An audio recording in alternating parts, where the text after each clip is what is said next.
Abraham Lincoln emerged from his self-imposed political retirement in 1854, soon after the Kansas-Nebraska Act became law.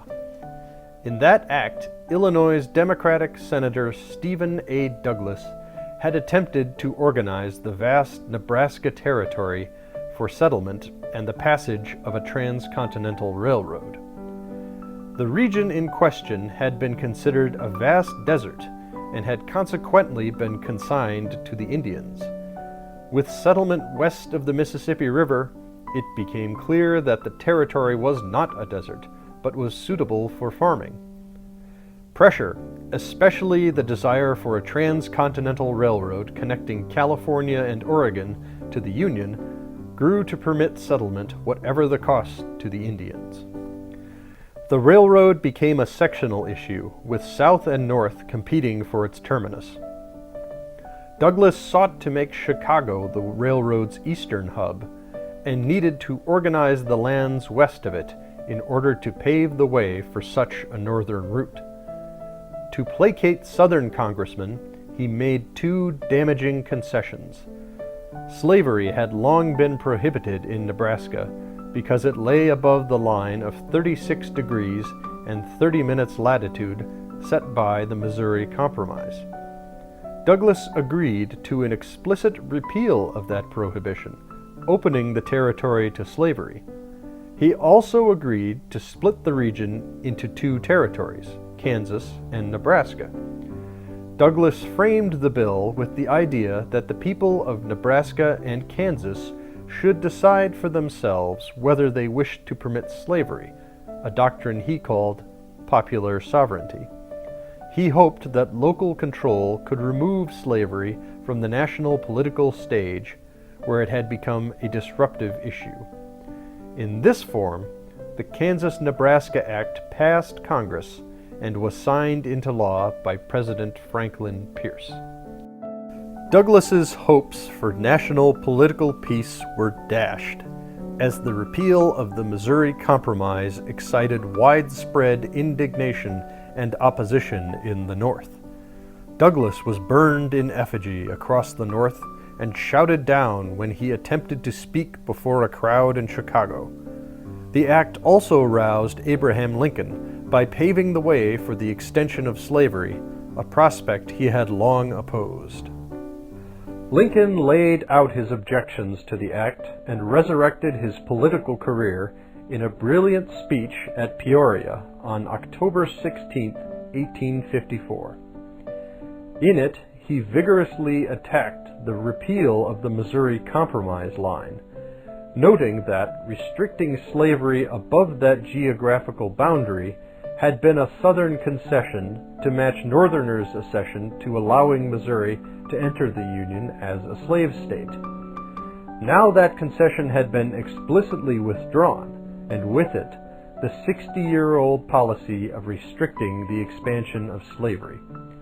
Lincoln invoked the Founding Fathers, specifically Thomas Jefferson, as he contended that the Sage of Monticello had originated the restriction of slavery with his Northwest Ordinance's prohibition of slavery in the Northwest Territories.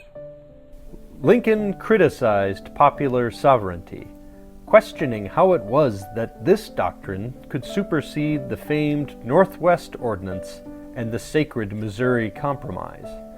Congress had purchased the territory, yet under Douglas's reasoning, it had no control over the disposition of slavery there. The entire nation was interested in the slavery issue, and properly so. Lincoln dismissed arguments that climate and geography rendered slavery impossible in Kansas and Nebraska. Only an explicit statutory prohibition was a true guarantee. Most importantly, Lincoln attacked the morality of slavery's extension and of slavery itself, while tempering this assault on the peculiar institution with moderate rhetoric toward the South. Douglas's contentions were perfectly acceptable if the black man, Lincoln used the archaic term Negro, were no different than a hog. But Lincoln argued for the humanity of the slaves. They were people, not animals, and consequently possessed of certain natural rights. If the Negro is a man, why then my ancient faith teaches me that all men are created equal, and that there can be no moral right in connection with one man's making a slave of another. Still, Lincoln attached no blame to the South for slavery, and confessed that he was not ready to accept black social and political equality. Though he strongly condemned any extension of slavery, he was still willing to tolerate even that to preserve the Union. Despite the radical nature of some of his statements, Lincoln was still a Whig, not an abolitionist. Lincoln's speech was a success. The historian Mark Neely contended that by linking moral condemnation of slavery with appeals to the Founding Fathers, Lincoln legitimated the oft-criticized anti-slavery movement. Lincoln biographer David Donald called the effort a remarkable address, more elevated in sentiment and rhetoric than any speech Lincoln had previously made. Because Lincoln had spoken immediately after Stephen A. Douglas, who was touring Illinois to explain and defend the Kansas-Nebraska Act, he began to be thought of as Douglas's political foe. Lincoln was drafted to run for the state legislature in 1854, which he reluctantly agreed to do in the hope of assisting the congressional candidate for his district. He won handily, but immediately resigned to contest for a U.S. Senate seat, then decided by the Illinois General Assembly. The anti-Nebraska forces had won the General Assembly in 1854, but they were a queer political mix of Whigs, Democrats who had broken with Douglas over Kansas-Nebraska, and Know-Nothings.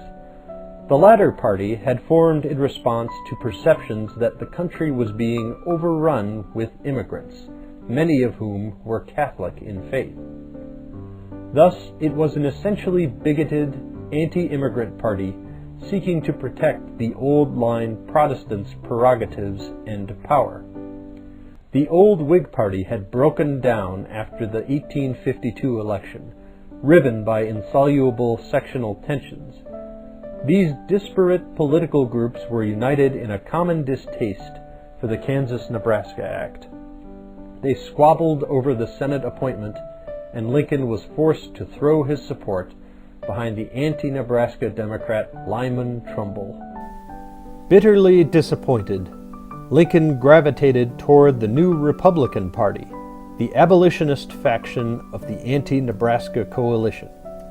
Lincoln sought to draw other anti-Nebraska political groups into the Republican Party, especially former Whigs, former Democrats, and Know-Nothings.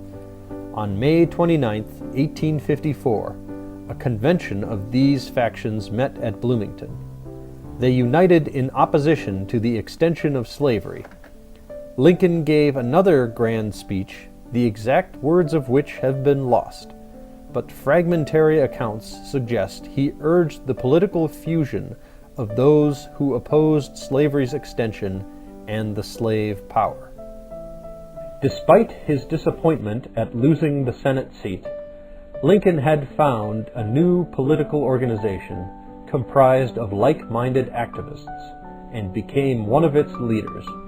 He campaigned aggressively for the Republican ticket in 1856.